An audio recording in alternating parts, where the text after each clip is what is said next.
Bom dia, crianças. Vamos para nossa aula de língua portuguesa. Hoje é 12 de agosto de 2020, quarta-feira. Ainda falando um pouquinho sobre a história da garça velha. Vamos continuar usando a história para agora aprendermos um pouco mais sobre a pontuação, em especial sobre o travessão. Então, vamos lá. As rãs apavoradas foram correndo contar aos peixes a trágica notícia. 2 pontos, indicando que alguém irá falar na próxima linha, parágrafo e travessão.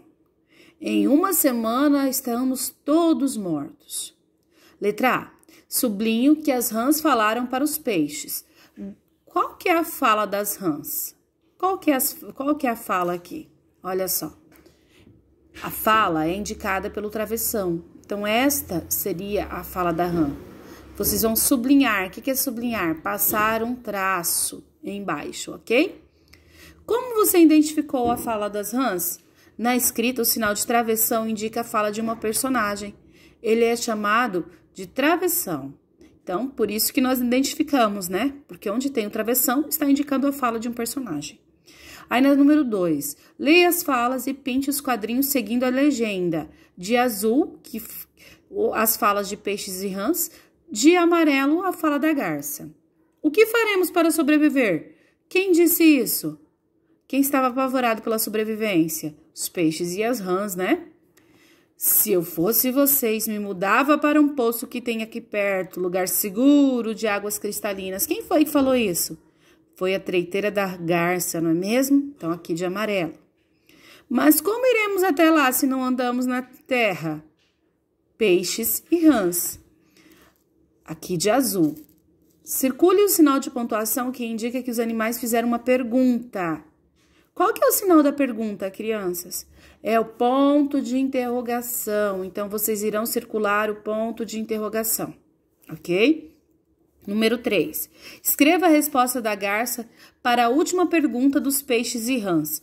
A última pergunta foi: mas como iremos até lá se não andamos na terra? Agora, a espertalhona da garça, o que ela respondeu? Não seja por isso, eu levo vocês no bico. Primeiro os peixes menores, depois os maiores. Por último, as rãs. Essa fala tá lá no texto da garça velha, olha. Tá lá no texto da garça velha. Bem aqui, olha, a resposta. E aí, vocês podem observar que tem o travessão, vocês irão colocar e vão colocar. Não seja por isso, disse a velha garça. Eu levo vocês no bico. Primeiro os peixes menores, depois os maiores. Por último, as rãs. É essa fala que eu quero que vocês escrevam lá na página 162, ok?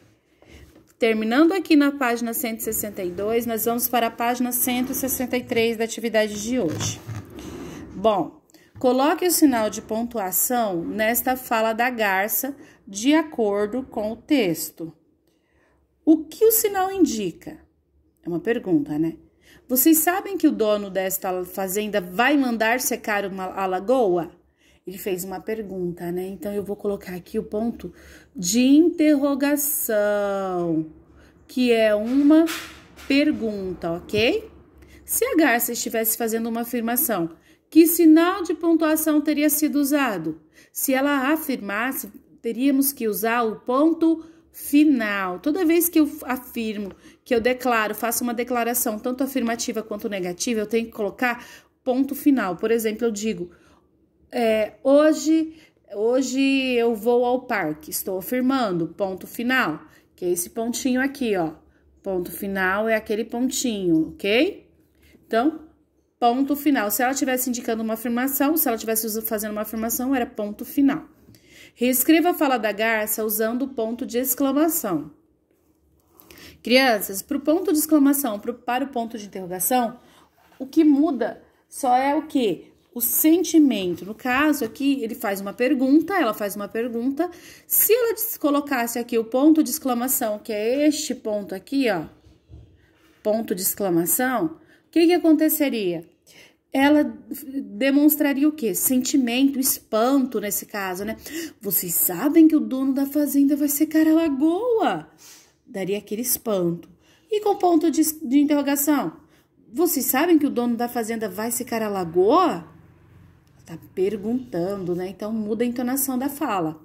Aí, vocês vão reescrever essa fala, vocês sabem que o dono desta fazenda vai mandar secar a lagoa, e no final vocês vão colocar o ponto de exclamação, ok? Bem claro, né? O sentido da fala da garça mudou com o sinal de exclamação? Explique. Claro que muda, que em um ela está fazendo uma pergunta, no outro ela está espantada, né? Porque o sinal, o ponto de exclamação, ele demonstra sentimento, emoções, espanto, alegria, tristeza. Observe esta fala das rãs. Em uma semana estamos todos mortos. Ela afirmou, não é mesmo? Ela usou o ponto final, tem o travessão indicando a fala. Ok, certinho. Reescreva a frase com sinal de pontuação que reforça o pavor dos animais ao saber que a lagoa iria secar. Qual sinal de pontuação vai reforçar que vai dizer que eles estão com muito medo? Apavorados. É o ponto de exclamação. Então, como é que vai ficar a frase? Em uma semana estamos todos mortos. E o ponto de exclamação. Número 6. Escreva uma frase dando sua opinião sobre a atitude da garça. Utilize o ponto de exclamação no final. Pessoal, aí é sua opinião. Você vai escrever uma frase dando a sua opinião e você vai ter que usar o ponto de exclamação. Então, você vai ter que colocar sentimento nessa frase. Que garça malvada! Ponto de exclamação. Você pode escrever a sua frase. Essa foi a minha. Que garça malvada! E o ponto de exclamação. Mas escreva a sua frase, tá bom? Beijo. Essa foi nossa aula de língua portuguesa. Até a próxima.